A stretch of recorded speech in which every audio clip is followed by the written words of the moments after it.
ఆంధ్రప్రదేశ్ ముఖ్యమంత్రి తెలుగుదేశం పార్టీ అధినేత చంద్రబాబు నాయుడు గారు తాను ఏది చేయాలనుకున్నా ముందుగా తాను తన సొంత మీడియా ఎల్లో మీడియాలో ఒక రాయి వేస్తుంటారు. ఆ రాయి తర్వాత ఇంప్లిమెంట్ చేస్తుంటారు. వాతావరణం ఎలా ఉందో చూసుకొని దాని తగ్గట్టుగా అడుగులు వేస్తుంటారు. ఇది చంద్రబాబు నాయుడు గారు గత చరిత్రలో తన రాజకీయ జీవితంలో చాలా సందర్భాల్లో చేసిన అంశాలే. గతంలో పిల్లనిచ్చిన మామ ఎన్టీఆర్ను అవమానించినప్పుడు చేసిన పనే ఈరోజు వైఎస్ రాజశేఖర రెడ్డి గతంలో చేసిందే ఈరోజు జగన్మోహన్ రెడ్డి గారి మీద అదే చేస్తున్నారు. ప్రస్తుతం తనకు ఎవరు నచ్చకపోయినా తాను మొదట అటాక్ చేసేది మాత్రం ఆ పేపర్లతోనే, ఆ కొత్త పలుకులతోనే.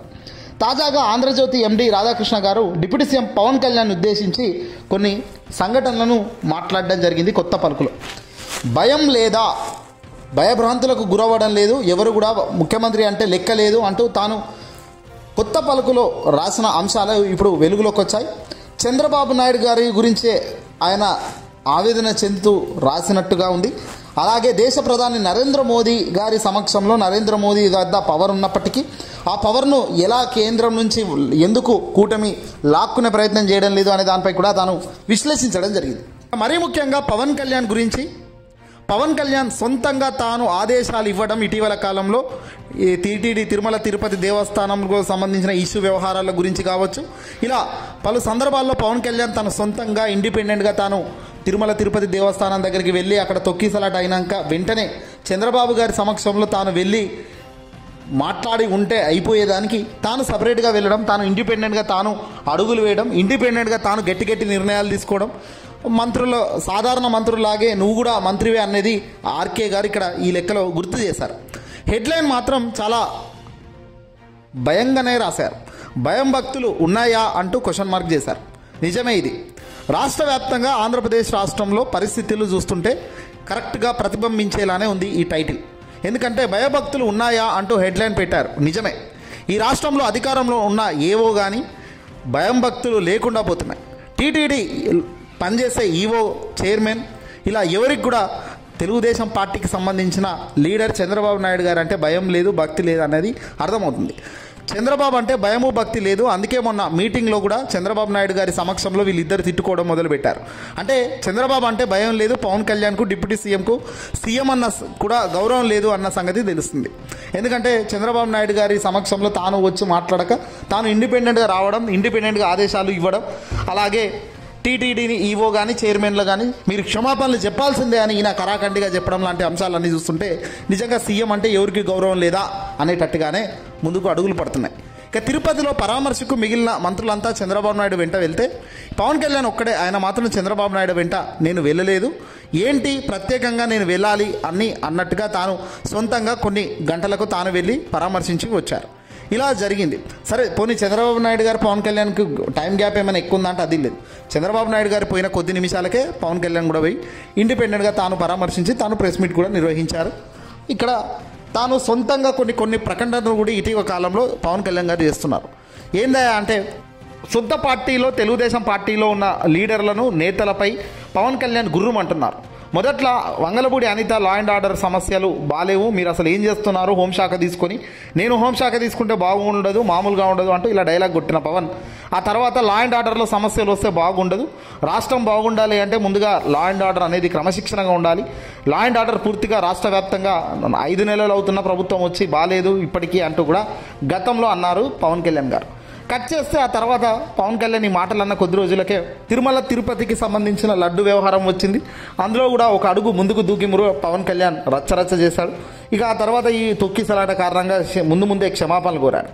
ఈ క్షమాపణలు కోరేది ఏదైనా చంద్రబాబు గారి సమక్షంలో, ముఖ్యమంత్రి గారి సమక్షంలో ఈ మాటలు మాట్లాడినా, ప్రకటనలు చేసినా ఒక పద్ధతి ఉండేది. కానీ ఇండిపెండెంట్గా పోయి ఓ జనసేన పార్టీ అధినేతగా పోయి డిప్యూటీ సీఎం అంటే అందరి మంత్రుల్లాగే నువ్వు మంత్రివే కానీ నీకు ప్రత్యేక అధికారాలు అయితే లేవు గుర్తుపెట్టుకో అంటూ ఏబిఎన్ ఆర్కే తన కొత్త పలుకులో క్లియర్ కట్గా చెప్పడం జరిగింది. ఎందుకంటే ఇలాగే ఎవడికి వాడు యమునా తీర్ అన్నట్టు ముందుగా అడుగులు వేస్తే మాత్రం పూర్తిగా డ్యామేజ్ అవుతుంది, పూర్తిగా మొదటికే మోసం వచ్చే కార్యక్రమం కూడా జరుగుతుంది. చంద్రబాబు నాయుడు గారు అంటే అందుకే ఎవరికి కూడా భయం లేదు, భక్తి లేదంటూ హెడ్లైన్ కొత్త పలుకులో చంద్రబాబు గారి ఆదేశాలతోనే ఆర్కే గారు వేయిస్తారు అనేది క్లియర్గా తెలుస్తుంది. ఏదైనా చంద్రబాబు గారు మొదటగా తన ఇంప్లిమెంటేషన్ అంతా కూడా ఇదిగో ఈ రకంగానే ఉంటుంది. ఆ తర్వాత తాను అసలు కథకు మొదలు పెడుతుంటారు.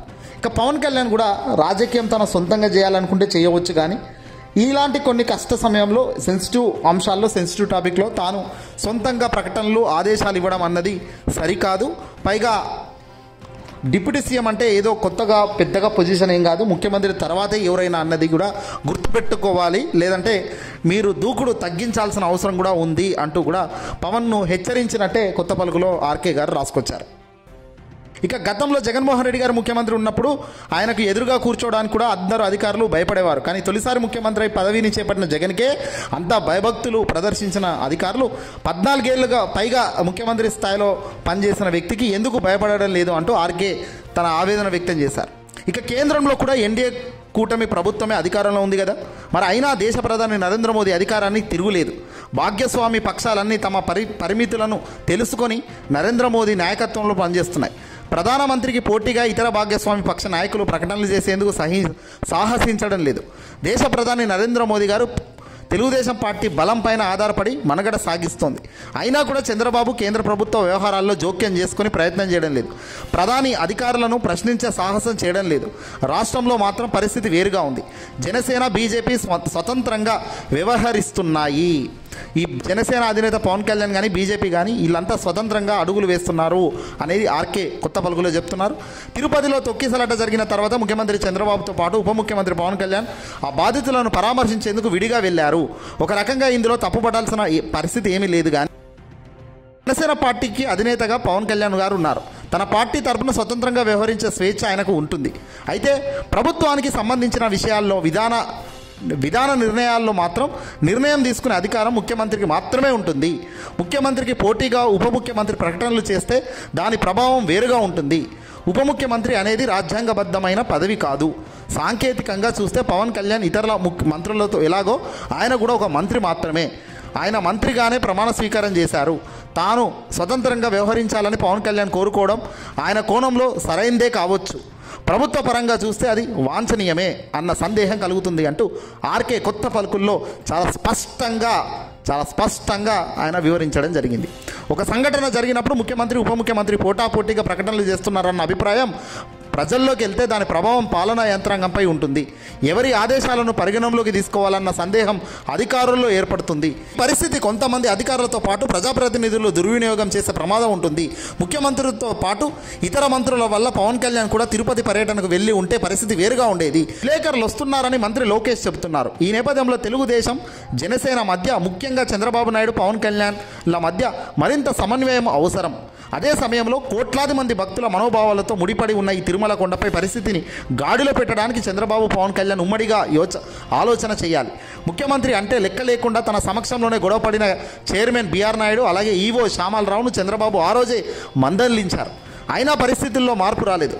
వైకుంఠ ఏకాదశి రద్దీ ఉన్నందున భక్తులకు ఏర్పాట్లు పర్యవేక్షించకుండా బోర్డు ప్రత్యేక సమావేశం నిర్వహించడం సమంజసం కాదు. ఈవో అభిప్రాయాన్ని బోర్డు సభ్యులు లెక్క చేయటం లేదు. ఈ సమస్యలకు వీలైనంత త్వరగా ముఖ్యమంత్రి చంద్రబాబు నాయుడు గారు పరిష్కారమే కనుక్కోవాలి.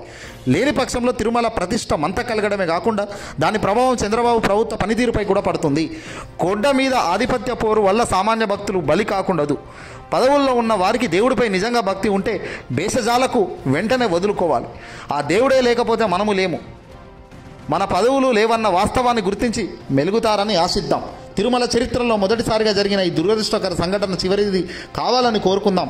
అంతేగాని ఎవరికి వాడు యమునా తీరు అన్నట్టుగా ఎవ్వని పనులు వాడు చేసుకుంటూ ఇష్టం ఉన్నట్టుగా ప్రకటనలు చేస్తే మాత్రం చాలా ప్రభావం మనపైనే ఉంటుంది అంటూ ఆర్కే చాలా తీవ్రంగా హెచ్చరిస్తున్నారు.